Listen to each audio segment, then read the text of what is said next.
इंसाफ किया बोलिए। अच्छा, आरोपियों का नाम आ गया एफआईआर में, एक ही पकड़ा गया,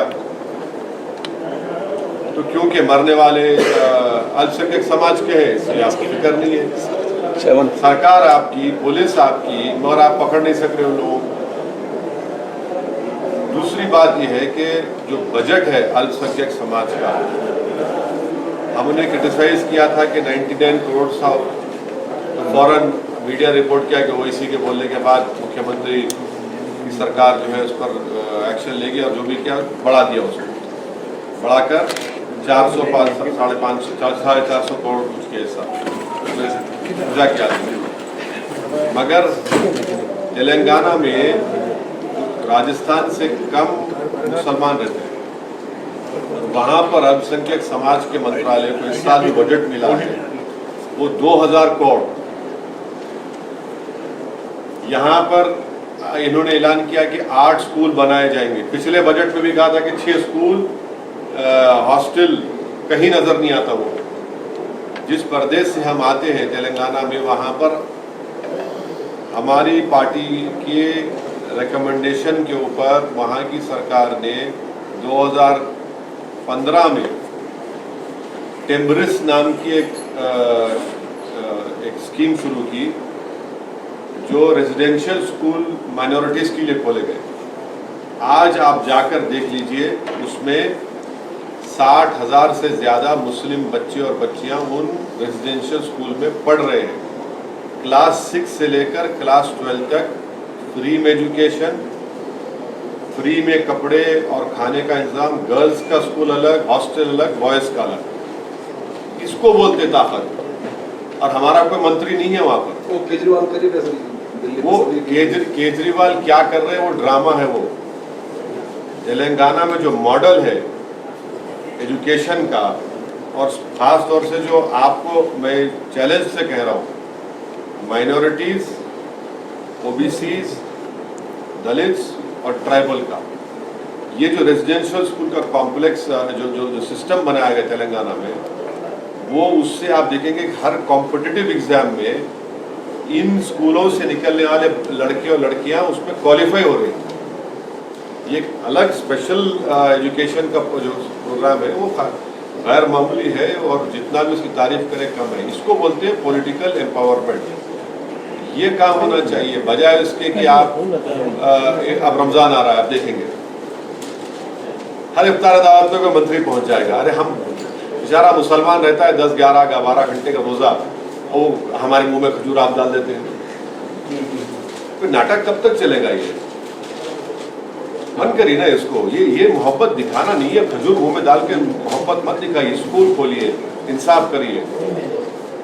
ईद का दिन आता, आप खड़े हो जाते पोस्टर लगा के गले मिलने के लिए, क्योंकि ये नाटक है। ये गले तो मिल रहे हैं मगर दिल में कोई मोहब्बत ही नहीं है। और इसीलिए ये चीज़ों की, जब तक राजस्थान हो या भारत के जहाँ पर हमारे अल्पसंख्यक समाज के लोग हैं, दलित लोग हैं, इन लोगों को सोचना पड़ेगा कि भाई आप सिर्फ वोट डालने वाले बन रहे हैं, वोट लीजिए। जब तक आप अपनी पॉलिटिकल लीडरशिप को नहीं बनाएंगे, आप के साथ इंसाफ नहीं होगा। राजस्थान में अगर आपकी पार्टी चुनाव लड़ेगी तो क्या प्रमुख घोषणा रहेगी? बहुत सी चीज़ें रहेंगी, आप देखते जाइए। अभी तो हम मार्च 26 तारीख के बाद, जैसा मैंने कहा आप लोगों को, हम लोग एक स्टडी करवाए हैं एक्सपर्ट्स के साथ, तो रिपोर्ट आएगी। और भी बहुत सी चीज़ें हैं, उसको हम लेकर आएंगे सामने। सर, आपने एयरपोर्ट पे कहा था कि मुसलमानों को जो है सेकुलरिज्म का कुली बना दिया गया है। हाँ। क्या दूसरे धर्म मजहब जो संप्रदाय है, क्या सेकुलरिज्म नहीं रखते हैं? सेकुलरिज्म, नरेंद्र मोदी को जो वोट मिल रहा है, CSDS का डेटा है, दिल्ली में एक बहुत बड़ी थिंक टैंक है, बड़ी मशहूर है। उन्होंने 2014 में और 2019 में उन्होंने बताया कि हर समुदाय ने, रिलीजियस समुदाय ने कितना वोट बीजेपी को दिया। तो 2014 में नरेंद्र मोदी को 31% हिंदू वोट मिला। 19 आते आते वो 37 या 38% हो गया। 6% मुसलमानों ने भी वोट दिया, उन्होंने कहा। और वो 6% 6% रहा 19 में भी, मगर जो 31 से 37 या 38 हुआ, उन्होंने उन हमारे हिंदू भाइयों की बरादरियों का जिक्र किया जिसमें नरेंद्र मोदी को बढ़ के वोट पड़ा। समझ गए ना, ये मैं नहीं कह रहा हूं। दूसरी बात, लोकसभा में कितने मुस्लिम एमपी हैं? कितने हैं? 4% भी नहीं, 4% भी नहीं है। राजस्थान में आखिरी मर्तबा मुस्लिम एमपी कब जीता था, आप बताइए? मध्य प्रदेश में कब जीता था? अच्छा, ये जो 4% एमपी जो जीत कर आए ना लोकसभा में, उसमें से अगर आप वाकई में देखेंगे, जिनको आप कहेंगे कि जहां से कम मुस्लिम वोट है पर कौन जीत रहा है, एक तो अंसारी साहब, अफजाल अंसारी जीते गाजियाबाद से, और एक तमिलनाडु की एक सीट है। बाकी तो 28-30% तो वोट है मुस्लिम का। तो आपका कौन सा रोल है? खुद राहुल गांधी हार गए बैठी, कहां से जीतते? वायनाड से, जहां पर 35% मुसलमान है। तो ये बात देखिए, जब हम चुनाव यहाँ लड़ रहे हैं, ये शुरू हो गया कांग्रेस पार्टी का बाजा बजना, ये आए हैं हम हार जाएंगे, हम हार जाएंगे। मुसलमानों को कह रहे हैं, भाई आप गुज्जर को कहिए ये बात, जाट से कहिए, राजपूत से कहिए, दूसरी बरादरियों से नहीं कहेंगे ये बात। अब ये जबान में कभी नहीं कहेंगे उनसे, आप सिर्फ मुसलमानों से जबान इस्तेमाल करेंगे। क्यों? कांग्रेस का बाजा बजता ही तो बीजेपी को फायदा शुरू हो जाता है। नहीं तो आप ये कह रहे हैं कि आपकी बात सही है, इसीलिए तो 2018 में प्रदेश जीतने के बावजूद भी राजस्थान में आपका लोकसभा में खाता साफ रहा। हम तो नहीं लड़े उस वक्त इलेक्शन। सर, एक कांग्रेस पार्टी ने आपके ऊपर जो है भाजपा की बी टीम होने का ठप्पा जैसा लगा दिया है। एक आम धारणा बन चुकी है कि आपकी पार्टी यानी कि बी टीम, उसको लेकर क्या है? अब देखिए सचिन पायलट क्या करते हैं, उन पर भी लगेगा इल्जाम थोड़े दिनों में। हमारे दोस्त है, हम मोदी जी की क्या धारणा है सर? 2004 में हम दोनों एक साथ एमपी बने थे। जी, हम भी जब जीत कर आए थे, हम भी जब भी जीत कर आए थे। अब देखेंगे अब ये चुनाव के बाद किस पे इल्जाम लगाते हैं। देखिए, ऐसी सुगबुगाहट है कि राजस्थान में एक नई पार्टी बनने वाली है, कोई बड़ी पार्टी टूट के। क्या ये वो इशारा आपका? नहीं, मुझे नहीं मालूम है। आप लोग जमीन से ज्यादा आप लोग जुड़े हुए हैं। अगर ऐसा होता है तो देखिए क्या होता है। तो नेशनल लेवल पे भी आप किसी थर्ड फ्रंट की पॉसिबिलिटी देखती हैं? स्ट्रॉन्ग थर्ड फ्रंट जो कांग्रेस और बीजेपी दोनों को आप देखिए आपके सवाल का जवाब इस तरह दिया जा सकता है कि नागालैंड में शरद पवार साहब की पार्टी ने बीजेपी का समर्थन कर दिया। अब आप देखिए, अगर वो नाम शरद की जगह शादाब होता तो बोलते बी टीम। उनके शरद है तो वो शरत है बी टीम नहीं होने की। अगर शादाब होता तो वो तो पैदाइशी बी टीम है। तो ये इनकी पॉलिटिक्स ऑफ अपॉर्चुनिज्म है। आप कैसे लड़ेंगे बीजेपी से? एक छोटा प्रदेश है नागालैंड, जरूर नॉर्थ ईस्ट का हमारा अहम हिस्सा है, वहां पर आप घुटने टेक रहे हैं और आप बोले 24 में हराएंगे बीजेपी को। कांग्रेस पार्टी की अलाई है, कांग्रेस पार्टी का क्या पोजीशन है उसके ऊपर? राहुल गांधी इतने 1000 किलोमीटर यात्रा की इस कोने से उस कोने तक, कोई फायदा नहीं दिख रहा। मैंने उस वक्त भी कहा था आपको, आज भी कह रहा हूं, आपको बताइए। आपको फायदा हो रहा है तो नहीं मालूम, मुझे नहीं मालूम क्या फायदा हुआ नहीं हुआ, मुझे नहीं। अल्पसंख्यक को लेकर मोदी की क्या सोच है, क्या फायदा मिला? आपको सुबह बोल दिया, एयरपोर्ट में बोला, आप ही सवाल किए थे।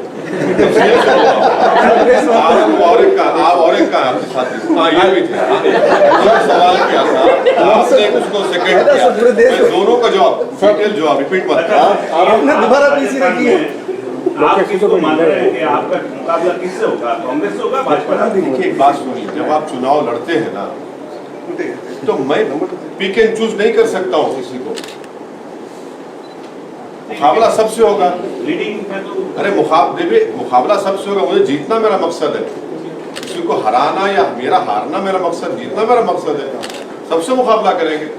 सर आप हमेशा बात करते हो अल्पसंख्यक समुदाय के लोगों की, जो जनजाति के लोग हैं या पिछड़े वर्ग के लोग, स्वर्ण वर्ग का नाम आपके जवान को अरे कहाँ मैं तो जब हम टोंक को गए थे, मैंने अपनी स्पीच में लेट फैसला साहब की तारीफ की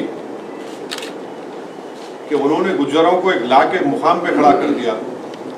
मैं तो आज भी कह रहा हूँ कि जो मुसलमानों को, संख्य समाज को सीखना चाहिए गुज्जरों से, राजपूतों से, जाटों से, कि कैसा वो लोग इतना है, आबादी में सब बराबर ही है ना, तीनों कम्युनिटीज आप देखेंगे, और उनका रिप्रेजेंटेशन देखिए असेंबली और पार्लियामेंट में, उनके इश्यूज को देख लीजिए, उनकी लीडरशिप को देख लीजिए।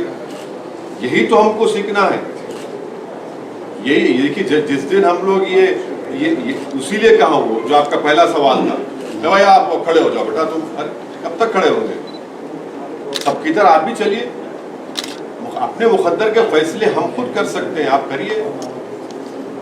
तो आज राजस्थान में जो मुस्लिम कम्युनिटी के लेजिस्लेटर्स हैं पार्टी में, रूलिंग डिस्पेंसेशन में, आप क्या समझते हैं वो कम्युनिटी के साथ जस्टिस नहीं कर पा रहे? आप उनको रिप्लेस करके किस तरह से नहीं, कर पाएंगे? जुनैद और नसीर की हत्या एक एग्जाम्पल है। कितनों ने मुंह खोला उसके बारे में, चलिए बताइए। ये खबरस्तान के मंत्री हैं, है ना, ये खबरस्तान के मंत्री हैं, एक वक्फ बोर्ड के हैं, बहुत से है ना। आप जुनैद नसीर के ऊपर कितना आपने बोला? भाई हम हैदराबाद से निकलकर आकर घाटमीटा जा सकते हैं, तो मुख्यमंत्री को इतना देर क्यों लगी जाने के लिए? आप तो बोल ही नहीं सकते। चलिए वो छोड़ दीजिए। पिछले बजट में जो अनाउंसमेंट किया गया था, रेजिडेंशियल स्कूल खोले जाएंगे, मुसलमानों के लड़के लड़कियों के हॉस्टल खोले जाएंगे, कहां तक उसका फाउंडेशन स्टोन बताइए हमको। चलिए आप क्या कर रहे हैं वहां पर? सर आप कभी हिंदू मुस्लिम की बात नहीं करते, आप बात करते हैं मुस्लिम वर्सेस जाट, बहुत शुक्रिया, आपने सच्चाई को बोला। जी बहुत शुक्रिया। मैं दिल से कहता हूँ ये बात। आप अक्सर बात करते हैं मुस्लिम वर्सेस जाट, गुर्जर, राजपूत, ब्राह्मण, इस तरह की बात करते हैं। तो या तो हिंदू मुस्लिम हो सकता है, या मुस्लिम में भी खूब सारी कास्ट, अलग अलग कास्ट से, सब कास्ट से, तो दोनों को बिल्कुल इक्वल नहीं देख रहे हैं। नहीं, मैं देखिए, हमने इस बात का डिमांड किया है। मैंने मुसलमानों में 10-12 बरादरियों का नाम लेकर कहा कि इनको रिजर्वेशन मिलना चाहिए राजस्थान में, और मैं अब लेटर भी लिखने वाला हूं कि कायम खानी लोगों को सेंट्रल ओबीसी लिस्ट में शामिल किया जाना चाहिए। कास्ट रियलिटी है, कोई नहीं बच सकता। आपका न्यूज़पेपर उठाकर देखिए, शादी के ब्याह का देखिए, ये होना चाहिए, फिर साथ में आ जाता है कैपिटल लेटर्स में इससे बरादरी से ताल्लुक होना। तो रियलिटी है भारत में। वो सर जोधपुर में कुछ लोगों का तनाव हुआ था, क्या आपको लोग मिले हैं? हाँ, वो लोग जो पकड़े गए थे वो बच्चे, उनसे थोड़े बहुत लोगों से मिले। अगर वो गवर्नर साहब की मौजूदगी के ऊपर सिक्योरिटी रेस्ट्रिक्शन है, अगर हम फोन से बात कर लेंगे जो नहीं मिल सके। जोधपुर का प्रेम कैसा लगा? स्टेडियम होके आए थे, स्टेज पे चढ़े। जोधपुर का प्रेम कैसा लगा, प्यार कैसा लगा? स्टेडियम पहुंचे थे आप, स्टेडियम पहुंचे थे और स्टेडियम से वापस फिर सर अभी रिसेंटली बीजेपी रीच आउट करने को मुस्लिम कम्युनिटी का, स्पेशली पसमांडा और महाराष्ट्र और आरएसएस में किस तरह के एफर्ट्स देखे जा रहे हैं कि वो मॉस्क विजिट कर रहे हैं और मुस्लिम लीडर से, मौलाना से मिल रहे हैं। इसको आप किस तरह से जस्टिफाई करेंगे? उनका मतलब जस्ट फॉर इलेक्शन क्या आरएसएस के चीफ बिल्किस बानो से मिल सकते हैं? क्या आरएसएस के लोग जाकर जुनैद नसीर के घर में आंख में आंख डालकर जुनैद के जो 7 बच्चे यतीम हो उनसे मिल सकते हैं? बताइए हमको। और जो पसमानदा मुसलमान की बात कर रहे हैं, क्या बीजेपी क्यों नहीं देती दलित मुस्लिम का स्टेटस पसमानदा मुसलमान? कीजिए। 1950 के प्रेसिडेंशियल ऑर्डर को खाली अमेंडमेंट करना है, आप नहीं करते वो बात, वो नहीं कर रहे आप। पसमानदा, अच्छा ये जितने जुनैद नसीर क्या पसमानदा मुसलमान नहीं है? पसमानदा मुसलमान है वो लोग। मार रहे तो आप ही के आरएसएस के लोग है ना, वो जिसका नाम आया मोनू, उसको उन्होंने मोनू डार्लिंग बना दिया। आप बताइए, इलू, रकबर, अखलाक, ये तो पूरे पसमानदा मुसलमान हैं जो आपके जुल्म का शिकार हो रहे हैं। आप दलित स्टेटस दीजिए उनको, 1950 के प्रेसिडेंशियल ऑर्डर को अमेंड करिए, बताइए अपनी मोहब्बत को। और जितना प्री मैट्रिक स्कॉलरशिप के पैसे आपने खत्म कर दिए central ministry of minority welfare में, तो सब पसमानदा मुसलमान के बच्चे पढ़ते हैं ना उसमें, गरीब। मौलाना आजाद फाउंडेशन पूरे पसमानदा, उसमें आपने पूरी स्कीम को ही खत्म कर दिया। तो कौन सा मोहब्बत की बात कर रहे हैं? ये तो सिर्फ दिखावा है, नाटक है। ये गल्फ कंट्रीज को दिखाने के लिए हम थोड़ा कर रहे हैं, वो है इनका। डोमेस्टिकली आपका जो गवर्नमेंट का जो बजट है उसमें आपने 40% कम कर दिया। बताइए, 40% आपने बजट कम कर दिया। तो ये आप तो कुछ कर ही रहे थे। मदरसों को जो पैसे दिए थे आपने उसके पैसे ही घटा दिए पूरा।